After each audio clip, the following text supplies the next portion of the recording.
My favorite part of the show, figuring out how to pizzazz the beginning, even though I could probably just as easy just write something for the beginning. It's true.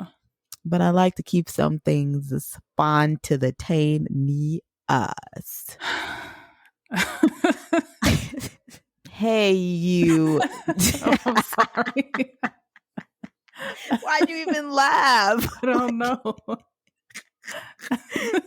It's probably because you felt what was coming next. I was about to say, hey, you cool cats.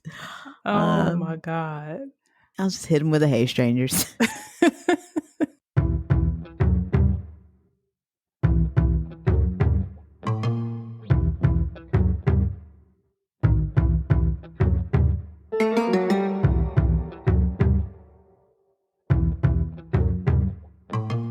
Hello, strangers. I thought we weren't doing that. What? My accent? No, I won't do it. It went What left. was that? Okay, I can do this. Okay, I can do this. Heidi ho, strangers. I'm Brit.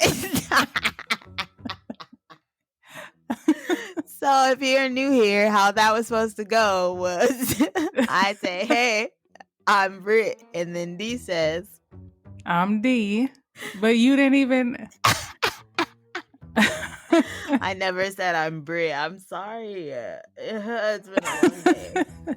Yes. Hey there, strangers. I'm Brit. And I'm D. And welcome to another episode of It's a Strange World After All.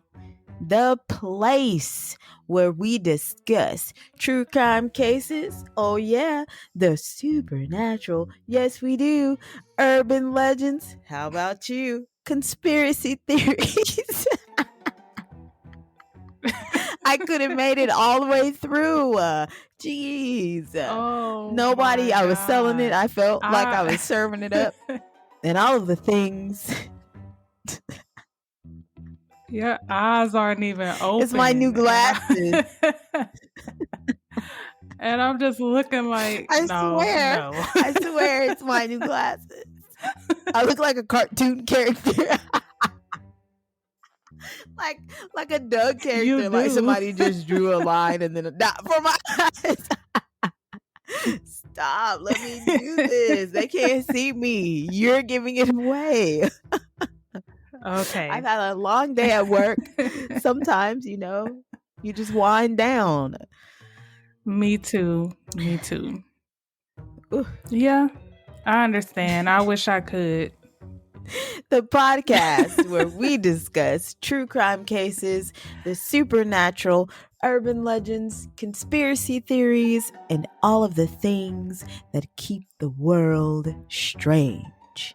In today's episode, we discuss the silent twins. June and Jennifer Gibbons were identical twins who only communicated with each other. Both women were hospitalized and held for 11 years. 11 years. Yes, a long time. That is a long time. It's longer than a decade. Mm-hmm. Just longer than a decade. Not a century. I've made that mistake before. June and Jennifer Gibbons were born on April 11th, 1963. They grew up in Wales and became known as the Silent Twins because they only communicated with each other. The twins even spoke in their own language, a sped up Bajan Creole that made it difficult for people to understand them. One doctor, while giving the twins a vaccination, even noticed they both moved almost synchronously. I don't know why, but this reminded me of, is it Us? Oh, yeah. I don't know why, though. I don't know. It creeped me out a bit. And then I just imagined like two of those. What was her name? Blue? Like just two of them. Yeah. In 1974, the Gibbons family moved to Haverfordwest, Wales. The twins were the only Black children in the community, and they were constantly bullied. The twins became even more withdrawn and eventually only spoke to each other and their younger sister, Rose. Why weren't they talking to their parents? That's a good question. Maybe, I don't know. Yeah, it wasn't clear the parents' relationship with the twins, but I guess they isolated pretty much everyone, so I guess they would have been isolated too, but I'm just wondering why. Like even the mom, like you know how moms are like you're connected to your children, so I'm just wondering why they shut even their parents out. Yeah, and they even had other siblings too, but that was the only one that they, I think, talked to. Yeah. I don't know why though. The twins continued to attend school, but they refused to read or write. In 1974, a medic at the school noticed their behavior and notified a child psychologist. The twins saw a succession of therapists, but none of them could get June and Jennifer to communicate with others.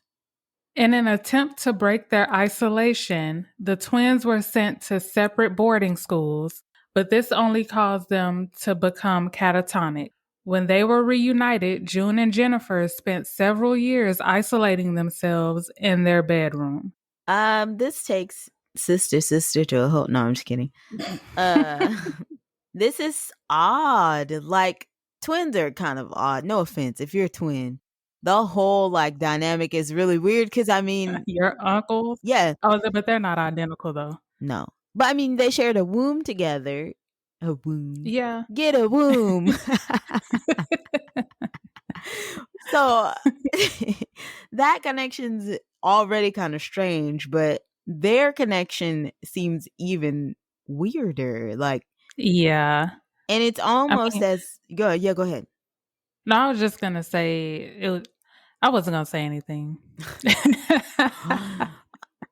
It's almost as if I wonder if something traumatic happened to them when they were even younger. Oh, that's a good question. Yeah. Yeah, for you to just withdraw like that. Like the bullying, of course, Mhm. racism, again, of course, as we said before, is pretty traumatic. So I'm wondering if it was just that, or yeah, did something happen to them when they were really young?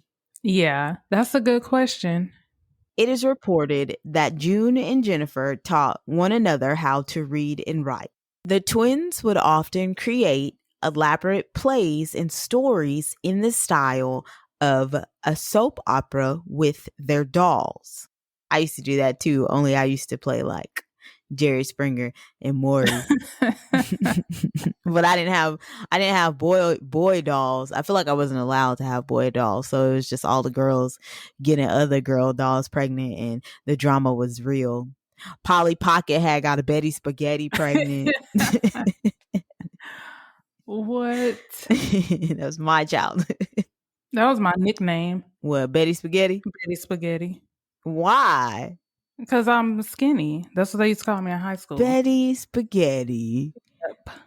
I thought you were gonna say Polly Pocket because you're like pocket size. Am I? I don't think I am. To me, you're not like short, like super short, like because you're taller than 5 foot. I'm 5'4". Okay. So your ID says. No, I'm just kidding. My ID says 5'4". Oh. No, Mhm. that's what I'm saying. Because you put your own height. They don't measure you. You can put whatever you want to put. Yeah, but I know how tall I am. That's all that matters. Exactly. On Christmas of 1974, they received diaries as gifts, and that's when they started their writing careers. Their stories and poems mostly took place in Malibu, California, and involved young men and women who exhibited strange and criminal behavior.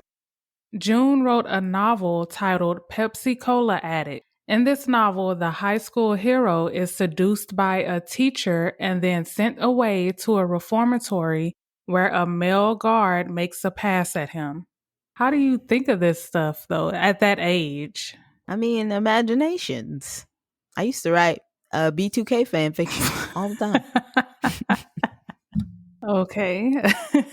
I mean, I'm just trying to figure out how the title relates to the content of the was the kid or teacher addicted to Pepsi Cola?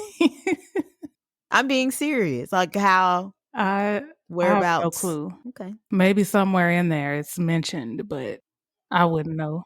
June and Jennifer put all their unemployment benefits together in order to get the novel published by a vanity press. How are they getting unemployment? Because they're not employed. But at this point, they're still like kids. Not kids, but you know, I had a question about this because I was like, well, how old are they? Are they at least though old enough to have worked? probably, I'm thinking they're like in their mid teens. Yeah, like between 15 and 19 Yeah. is what I thought. Like if they're closer to like 19, I understand, but And then this is the 70s. oh, true. I don't know if the child labor laws, you know what I mean, were the same as they are now as in the 70s. Yeah, Probably that not. just, So I just thought about that. Their other attempts to publish novels and stories were unsuccessful. in Jennifer's novel, The Pugilist, a physician is so eager to save his child's life that he kills the family dog to use its heart for a transplant. The dog's spirit now lives in the child and gets its revenge on the father. I said, what in a pet cemetery? Symmetry. Pet cemetery? It sounds interesting though. Like I would want to read that. It, I said, I read it though. I would read it Yes. because it sounds interesting. I can't wait for the movie to come for the movie to come out. In their late teens, June and Jennifer started experimenting with drugs and alcohol. Not to be funny, but I thought they didn't talk to anyone. How are you buying street pharmaceuticals without communicating? Help me understand how you approach the weed man. Maybe they got their sister Rose to do it. I was about to say maybe they got Rose to do it. Possibly. I didn't even think about that. Mm-hmm. Good catch. Oh, you can't talk, but you can smoke some reefer. All right. I mean, yeah, Rose did it. In 1981, they committed a number of crimes, including vandalism, petty theft, and arson, having set fire to 3 buildings. This led to them being admitted to Broadmoor Hospital, a high security mental health facility where they spent 11 years. They were sentenced to indefinite detention under the Mental Health Act of 1983. I read that Broadmoor was Britain's most secure institution for the I can't say criminally for the criminally insane. Mm-hmm. Why was this necessary if they never actually committed any violent crimes? That I honestly have no idea because I don't know if I'm gonna research this case or not, but this was the same place where there was this guy who murdered his wife, like tore her body apart with his bare hands. Oh my God. And he claimed he was possessed. And that's where he was. I mean, I'm pretty sure it wasn't the same time they were there, but that was the kind of people that they held there. Man. But yeah, that case was crazy. That was the case that was referenced in, you remember on The Conjuring 3 when they were like, it's been done before? Yes. That's the case they were talking about. That's what I thought. When you said that, I was like, oh, that story sounds familiar. Yeah. Okay. Oh, and in NPR's Snap Judgment, they did an episode. They mentioned that no other mental health facility at the time would take them in because they were too eerie or like too spooky. Like they were afraid, I guess, to take them in. But again, again, this is what you're paid to do. That's what y'all supposed to do. Yeah. So it's like, it's a little fishy. You're saying that 2 women who Yeah, maybe. I was going to say maybe a little eccentric. Obviously, it's more than that, but who don't talk or have a different language and burn some buildings is a lot more frightening than someone who ripped his wife in half. I'm confused. Even though they were all in the same. Maybe that wasn't a good example, Yeah. but you get what I'm saying. Yeah, I know what you mean. It didn't seem like they posed a threat to anyone, basically. Yeah. They didn't. I don't think they did. Mm-mm. During their stay at Broadmoor, they were described as being deeply disturbed and dangerous. There would be days when one twin would starve herself while the other binged. Nurses would find the two frozen in identical poses, even though they were confined to cells on opposite ends of the hospital. D, you have two twin brothers. What would you do if you walked in and they were just like posed? And That is you're like, what? Like hilarious. you walk into the living room and boss is just like pose. And then you walk into the kitchen and Mioti's in the same pose. It's like, what are you Oh doing? my god, that's hilarious. Some weird shit is happening. I mean, I don't know, because in my opinion, twins are just creepy anyway. Like identical twins. Yeah, a little bit. No offense. To me, yeah, no offense. But to me, kids or any kid is creepy to me. Yeah. So I don't know. Well, at this point, though, they're like teens, right? Yeah, Okay. yeah. But it's still creepy, a little creepy. It is creepy. And they've been doing it since they were children. Yeah. Kids just creep me out. That's why I don't know if I even want I mean, obviously let me take that back. I don't know if I want kids. You were going to say, obviously, I want kids. Is that what you were going to say? Yeah, Oh, but that's not an obvious. eh, I know. I'm indifferent. Yeah, I was going to say it'd be cool to have them. A lot comes with it. Yeah. It is what it is. A journalist for the Sunday Times in London, Marjorie Wallace, would spend a decade with the twins. She read a number of diary entries in which the twins expressed how trapped, possessed, and sometimes tortured they felt by one another. June writes, "Nobody suffers the way I do, not with a sister. With a husband, yes. With a wife, yes. With a child, yes. But this sister of mine, a dark shadow robbing me of sunlight, is my one and only torment."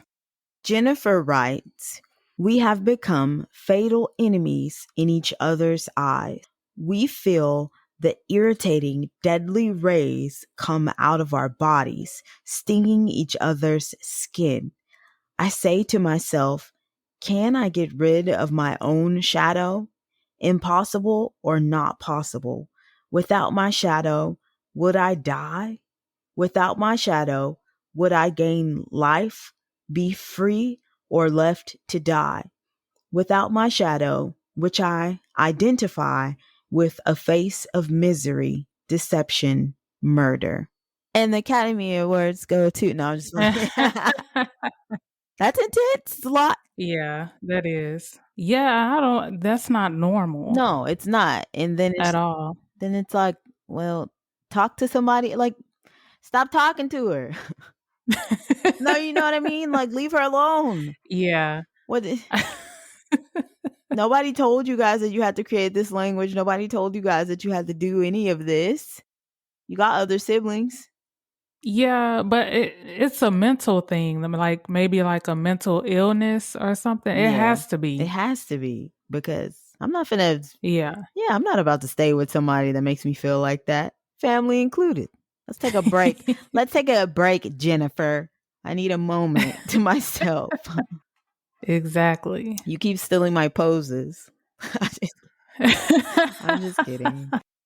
June and Jennifer came to the agreement that if one of them died, the other must begin to speak and live a normal life. They believed this was necessary, and Jennifer agreed to make the sacrifice. I don't know if I would make that sacrifice. Why somebody gotta die though? Oh yeah, that too. He was already like, hold on, first of all. Somebody gotta die, and it ain't gonna be me. Nose goes. Not it.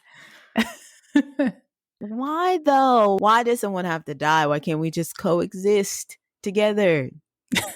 That's like when a twin eats their twin in the womb, like a survival of the fittest. What if she was supposed to eat, like one of them was supposed to eat the other?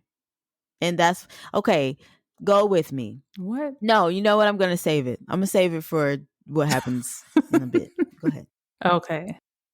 Marjorie Wallace, which is that journalist that was writing a piece on them and seeing them essentially like every other weekend, reached out to psychiatrists, psychologists, and the Department of Health. She wrote articles in the paper fighting for the twins to be released from Broadmoor.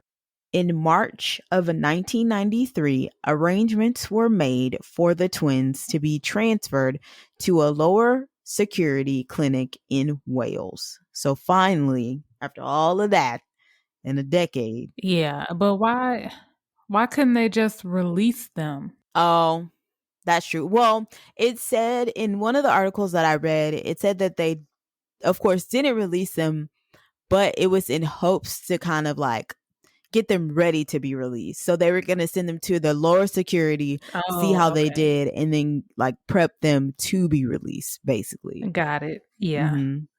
Upon arrival at the new facility, doctors found Jennifer unresponsive. She had drifted off during the trip and wouldn't wake up. She was taken to a nearby hospital where she was pronounced dead due to a sudden inflammation of the heart. She was only 29 years old. There was no evidence of drugs or poison in her system. No one has an explanation for this, and her death remains a mystery. Somebody make it make sense. Make it make sense. It doesn't make sense to me. The only thing I can think of was that she maybe had like a undiagnosed illness. You think? You don't think it would have, like, an autopsy would have caught that? I guess no, if that's not what they were looking for, huh? Yeah, I don't know. I don't know. But what I find interesting is that same Marjorie Wallace, that journalist, says that on the day before the twins transfer, she visited June and Jennifer with her daughter. She said that Jennifer told her she was going to have to die, like that she had to Yeah. die. Yeah. And when she asked her why she had to die, Jennifer says that, or she responds with, the twins decided that she had to die and they made a pact, like some sort of weird death pact. Yeah. She says that that a guard working at the hospital even remembers that the two had been fighting like pretty violently about who was going to die. I thought that was interesting. I don't know, because it just sounds really weird. almost opportunistic for Marjorie, that she's saying that happened and then she dies. But it was on NPR, and I know they are a pretty credible source, so I don't Yeah, know. they are. Yeah. It's weird though. It's eerie.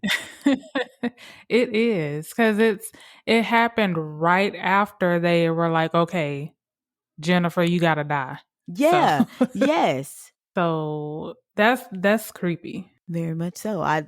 Very much so. Soon after Jennifer's death, June began speaking to everyone as if nothing had happened. She was released from the mental health facility and began to live a normal life. I don't trust it. What? Oh, okay. So this is where my theory comes into play. What if this is like some Final Destination type stuff? And what if one of them, so what if June was supposed to eat Jennifer in the womb, or vice versa, and didn't? Like they were never both supposed to be born, but something happened and they were both born. And that's why they were the way they were, because technically there's only supposed to be one of them. It was like a survival of the fittest. Mic drop. I stand, but I said what I said. And who gonna check me? Ain't nobody. If anybody listening has a better theory than that, I'd like to hear it. Me too. Mm-hmm. Yeah, I don't know about that one. To me, it makes sense because I get what I'm like. I get it because it's like technically they weren't both supposed to be in the world anyway. No, I get what you're saying. Yeah, but yeah, I don't know about that one. Because another article I read did talk about her health, and it said that she didn't have any like. Well, yeah, and they were in the hospital. So if she was sick, they would have reported it. If there was like an illness, I don't think it would have been unknown. It would have been reported. So True. why, and why were they arguing over it? And then I wonder how they decided if they were fighting that much about it? Did she just give up and be like, okay, it'll be me? Or did they rock, paper, scissors it? Yeah. Yeah. You want to rock, paper, scissors? Man, No, I'm just... no. No.